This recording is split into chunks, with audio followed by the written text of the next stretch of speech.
Washington অ্যাকর্ডের signatory স্বীকৃতি পেল engineers institution Bangladesh. এর ফলে দেশের প্রকৌশলীরা সরাসরি যুক্তরাষ্ট্রসহ 23 দেশে চাকরির আবেদন করতে পারবেন। বুধবার নয়াদিল্লিতে আন্তর্জাতিক ইঞ্জিনিয়ারিং সম্মেলনে এই সিদ্ধান্ত হয়। প্রকৌশলীরা বলছেন, এই স্বীকৃতির মাধ্যমে দেশের প্রকৌশল শিক্ষা আন্তর্জাতিক স্বীকৃতি পেল। এখন জন্ম সনদ দিয়ে খোলো বিকাশ স্টুডেন্ট অ্যাকাউন্ট। নিজের বিকাশ নিজে কর। এ নিয়ে আলোচনা করতে রাজধানী ধানমন্ডি থেকে আমাদের সঙ্গে যোগ দিচ্ছেন ইঞ্জিনিয়ার্স ইনস্টিটিউশন বাংলাদেশের সাধারণ সম্পাদক engineer S M Manjurul Haque Manju. Engineer S M Manjurul Haque Manju, আপনাকে স্বাগত জানাচ্ছি এবং অভিনন্দনও জানাই। ওয়াশিংটন অ্যাকর্ডের সিগনেটারি স্বীকৃতি পাওয়া আমরা কি কি সুবিধা পাবো সেটি জানতে চাই শুরুতে আপনার কাছে। ধন্যবাদ আপনাকে এবং আপনার মাধ্যমে সবাইকে। আমি এই সুযোগে একটু বলে রাখতে চাই যে ইনস্টিটিউট অফ ইঞ্জিনিয়ার্স বাংলাদেশ 2003 সাল থেকে বেসিক্যালি যে প্রকৌশল শিক্ষার মান উন্নয়ন পাশাপাশি প্রকৌশলী পেশার মান উন্নয়নের জন্য দুটি অটোনোমাস বডি তৈরি করে। একটি হলো Bangladesh accreditation BIET board of accreditation for engineering and technical education, আর একটা হলো PPERB Bangladesh professional engineers registration board. Board of accreditation for engineering and technical education basically বাংলাদেশের প্রকৌশল শিক্ষার মান উন্নয়ন নিয়ে কাজ করে এবং board of professional engineers registration board প্রকৌশলীদের পেশাগত উৎকর্ষ সাধনের জন্য কাজ করে থাকে। তো 2003 সালে যখন আমরা এটা তৈরি করি, এটার ফাউন্ডার চেয়ারম্যান ছিলেন আমাদের জাতীয় অধ্যাপক আন্তর্জাতিক খ্যাতিসম্পন্ন প্রকৌশলী অধ্যাপক ডক্টর জামিলুর রেজা চৌধুরী। ওনার পরে বুয়েটের সাবেক প্রফেসর ডক্টর শফিউল্লাহ স্যার এটার সাথে কাজ করেছেন, এখন ডক্টর সাইফুল আমিন কাজ করছেন চেয়ারম্যান হিসাবে, এবং পিছন থেকে ইনস্টিটিউট অফ ইঞ্জিনিয়ার বাংলাদেশ সমস্ত ধরনের লজিস্টিক্স সাপোর্ট এবং যত ধরনের সাপোর্ট সেটা দিয়ে যাচ্ছে।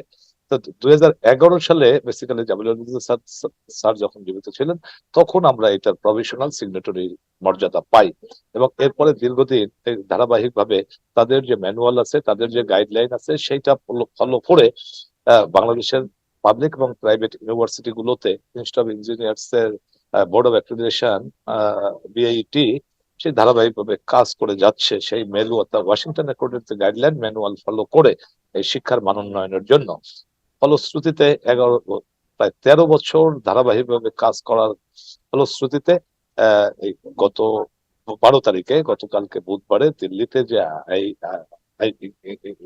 ইন্টারন্যাশনাল ইঞ্জিনিয়ার্স অ্যালায়েন্সের যে অ্যানুয়াল জেনারেল মিটিং, সেই জায়গায় 23টা দেশের সর্বসম্মতিক্রমে 23টা দেশ বাংলাদেশের ইঞ্জিনিয়ারিং ডিগ্রিকে তাদের স্বীকৃতি ফুল সিগনেটরি হিসেবে মর্যাদা দিয়েছে এবং বাংলাদেশ 24তম দেশ হিসাবে ওয়াশিংটন অ্যাকর্ডের ফুল সিগনেটরির মর্যাদা পেল। তার মানে বাংলাদেশের ইঞ্জিনিয়ারিং ডিগ্রি কিন্তু এখন আন্তর্জাতিক মানের স্বীকৃতি পেল এবং আন্তর্জাতিক মান অর্জন করলো। ফলশ্রুতিতে বাংলাদেশের যেসব ইউনিভার্সিটি গুলো আমাদের আইবি বোর্ড অফ অ্যাক্রেডিটেশন তথা আইবির অ্যাক্রেডিটেড, সেই ইউনিভার্সিটি গুলোর সেই প্রোগ্রামের ছাত্ররা যে 23টা দেশে এবং বাংলাদেশের 24টা দেশে যখন যাবে, তারা তাদের দেশের যে ইঞ্জিনিয়ারিং ডিগ্রি সেই লেভেলের, সেই একই লেভেলের মর্যাদাটা পাবে, স্বীকৃতিটা রিকগনিশনটা বাংলাদেশের ওইসব যে একটি আন্ডার গ্রাজুয়েট পর্যায়ে কোর্স করতে হতো এখন সেগুলি না করে তারা সরাসরি যে কোনো ধরনের চাকরিতে যোগদান করতে পারবে। ওই 23টা দেশ যেমন ইউএসএ, ইউকে, তারপর Ireland, Australia, New Zealand, Malaysia, Singapore, Hong Kong, Taiwan, তাদের লেভেলে শ্রীলঙ্কা, ইন্ডিয়া, চায়না, পাকিস্তান, এবং তাদের যে ছাত্ররা যেই ফ্যাসিলিটিস গুলো যে মর্যাদাটা পাবে সেই একই মর্যাদা বাংলাদেশের ওইসব অ্যাক্রেডিটেড ইউনিভার্সিটির ছাত্ররা পাবে চাকরির ক্ষেত্রে এবং শিক্ষা ক্ষেত্রে সর্বত্র। এটা একটা বিশাল অর্জন আইবি তথা বোর্ড অফ অ্যাক্রেডিটেশন। এবং এটি না থাকায় এতদিন কি ধরনের অসুবিধার মধ্যে ছিলেন ইঞ্জিনিয়াররা? ডেফিনেটলি কিছু ক্রেডিট করতে হতো। বুয়েট আপনারা জানেন এমনিতে আন্তর্জাতিক মানের একটা প্রতিষ্ঠান এবং তারা যখন বাইরে যাইতো তখন আবার কিছু ক্রেডিট আওয়ার তাদের করতে হতো।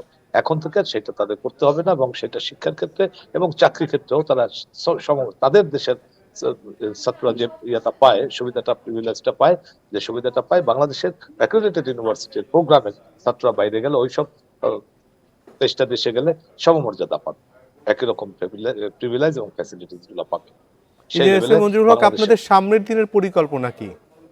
আমাদের সামনের পরিকল্পনা বাংলাদেশের শিক্ষা ব্যবস্থা, শুধু ইঞ্জিনিয়ারিং ডিগ্রিটা আমরা নিয়ে কাজ করি, যেহেতু IB institute of engineering Bangladesh ইঞ্জিনিয়ারদের প্রতিষ্ঠান, আমরা ইঞ্জিনিয়ারিং শিক্ষার মান উন্নয়ন নিয়ে শুধু পাবলিক এবং পাবলিক ইউনিভার্সিটি নেই, ইভেন প্রাইভেট ইউনিভার্সিটি গুলো আমরা চাচ্ছি ইঞ্জিনিয়ারিংটা আন্তর্জাতিক মানের লেভেলে তারা গাইডলাইন ফলো করে প্রপারলি ইঞ্জিনিয়ারিং খুব তারা শিক্ষা ব্যবস্থাটা সেইভাবে তারা অথরিটি গুলা ঢেলে সাজাক, যাতে আমাদের দেশের ছাত্ররা বাইরে গিয়ে শুধু বাংলাদেশি না, বাইরে গিয়েও তাদের দেশের মতো মর্যাদা পায়।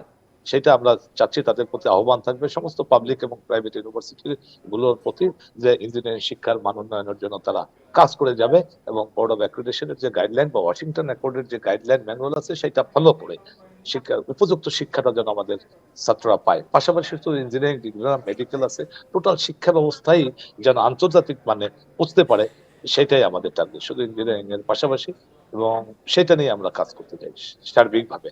ইঞ্জিনিয়ারিং এর পাশাপাশি টোটাল শিক্ষা ব্যবস্থার একটা ন্যাশনাল ফ্রেমওয়ার্ক আছে আমাদের, সেই বাংলাদেশ ন্যাশনাল ফ্রেমওয়ার্কের আওতায় যেন সেই ফ্রেমওয়ার্ক ফলো করে টোটাল শিক্ষা ব্যবস্থাটাই যেন আন্তর্জাতিক মান সম্পন্ন হয়।